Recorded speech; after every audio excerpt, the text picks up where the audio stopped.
धर्मस्थल के अलावा गाजा में दूसरी जगह से भी इजरायली सेना ने हथियार मिलने का दावा किया। इजरायली डिफेंस फोर्सेस के छापे में अल-शिफा अस्पताल से हथियारों का जखीरा मिला। ये हमास के वेपन है। इनमें भारी मात्रा में राइफल है, गोलियां हैं, बम है और हथगोले हैं। इनके अलावा बुलेट प्रूफ जैकेट भी है, बैग है जो भारी संख्या में बरामद किए गए हैं। जब से इजरायली सेना ने हमास के खिलाफ ऑपरेशन शुरू किया है तब से एक बात कही जा रही है, जब तक टनल नेटवर्क को खत्म नहीं किया जाता तब तक हमास के खिलाफ जीत मुश्किल होगी। इसीलिए अब इजरायली सेना ने गाजा पट्टी में एक बड़े प्लान पर काम करना शुरू कर दिया। इजरायल का यह प्लान गाजा पट्टी के टनल नेटवर्क को हमास की कब्रगाह बना देगा।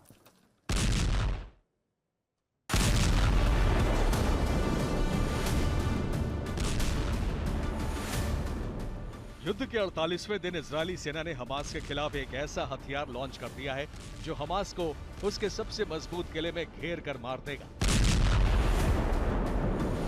हमास को सुरंगों से निकालने या फिर डुबाकर मारने के लिए इजरायली सेना ने ऑपरेशन फ्लड शुरू कर दिया है। इजरायली सेना ने हमास की सुरंगों में बाढ़ लाने के लिए उत्तरी गाजा में बड़े बड़े पंप लगाए हैं। हमास की सुरंगों के मुहाने तक पाइप बिछा दिए गए हैं। पानी के इन पाइप का एक सिरा भूमध्य सागर से जुड़ा है।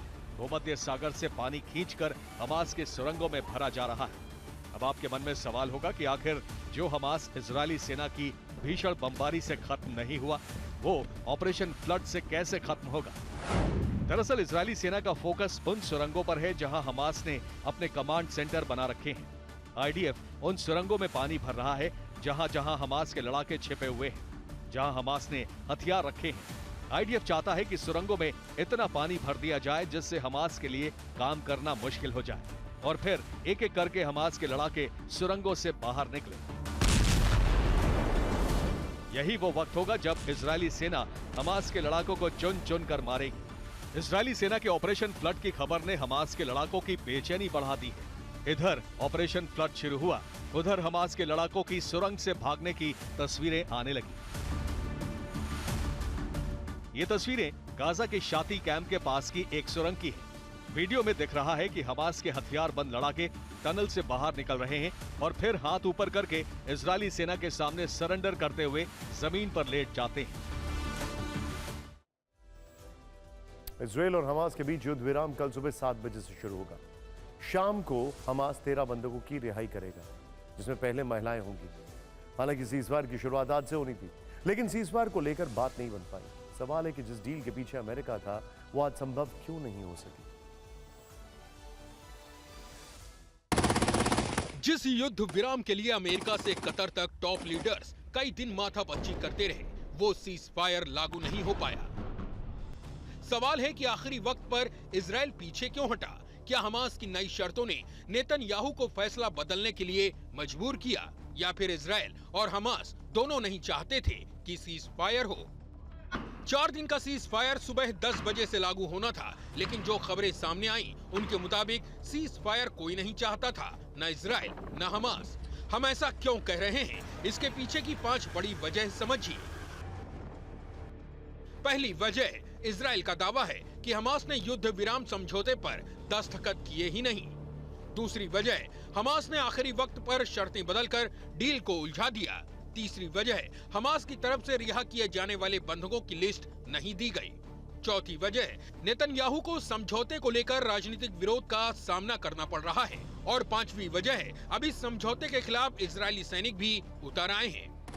सीज फायर का सबसे तीखा विरोध इजराइल की मिली जुली सरकार में शामिल ओज्मा यहूदित पार्टी कर रही है। सरकार में शामिल 2 मंत्री खुलकर समझौते की खिलाफत कर रहे हैं। समझौते का विरोध इजरायली सेना भी कर रही है। जैसे ही समझौते की खबर आई, गाजा में युद्ध लड़ रहे इजरायली सैनिकों ने एक वीडियो जारी करके सीज फायर का विरोध कर दिया। החטיבה שלחמה בכל חזיתות מלחמות ישראל, ממלחמת העצמאות עד למלחמת חרבות ברזל. אנו נלחמים בצפון הרצועה עד החל מאותה השבת השחורה. משרתים כאן לוחמים המגויסים בצו 8 בפעם הרביעית בחזית. इजरायली सैनिक कह रहे हैं कि वो लड़ने आए हैं, ऐसे में सरकार सीज फायर क्यों कर रही है?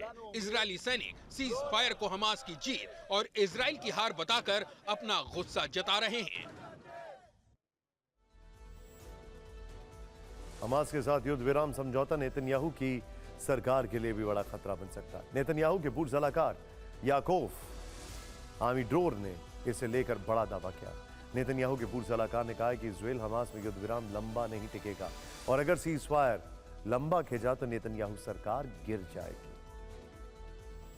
और अब बात युद्ध विराम की आड़ में हमास के खतरनाक प्लान की। इजराइल का आरोप है कि युद्ध विराम के बहाने हमास लीडर याह्या सिनवार बड़ा गेम करने की कोशिश में, दुनिया के सामने नए पत्ते फेंककर आईडीएफ पर दबाव बनाने की कोशिश में। याह्या सिनवार ने कि जिस खतरनाक प्लान की बात इजराइल कर रहा है वो क्या है, इस रिपोर्ट में।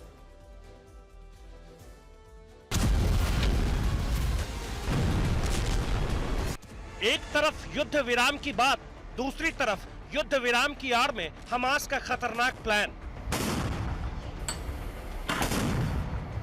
इजराइल का आरोप गंभीर है और यह आरोप है हमास लीडर याह्या सिनवार पर। इजराइल का कहना है कि सिनवार ने कुछ खतरनाक प्लान बनाए हैं जिसे युद्ध विराम के बहाने वो लागू करना चाहता है। मतलब इजराइल साफ साफ मानता है कि हमास युद्ध विराम की बात कहकर छलावा का खेल खेलना चाहता है। आरोप ये कि जैसे ही युद्ध विराम होगा, हमास के नेताओं को गाजा के दुर्दशा के जरिए प्रोपेगेंडा फैलाने में मदद मिलेगी और इसका असर ये होगा कि इजरायली सेना के ऊपर अंतर्राष्ट्रीय दबाव बनेगा। आरोप ये भी है कि युद्ध विराम के बाद हमास आईडीएफ के ग्राउंड ऑपरेशन को डिले करना चाहता है।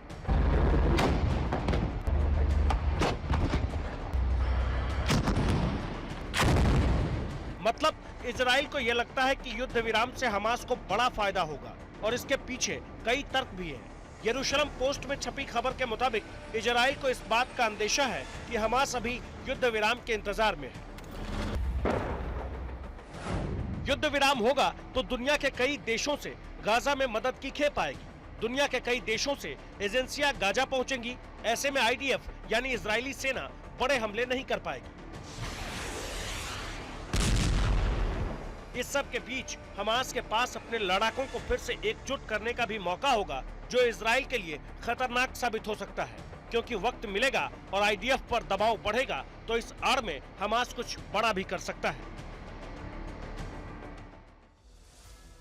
सिनवार को सीज़फायर का इंतजार है तो हमास का अड्डा पता करने के लिए इजराइल ने एक नई तिकड़म लगाई। अमेरिका समय समय पर मेडिकल टीम और सहायता समूह का जीपीएस लोकेशन इजराइल से शेयर करता है ताकि राहत दल गोलीबारी का शिकार न हो। अब आईडीएफ उन जीपीएस को ट्रैक करके हमास के ठिकानों का पता करने में जुट गई है। यही वजह है कि गाजा के अस्पतालों पर इन दिनों जमकर बारूद बरस रहा है।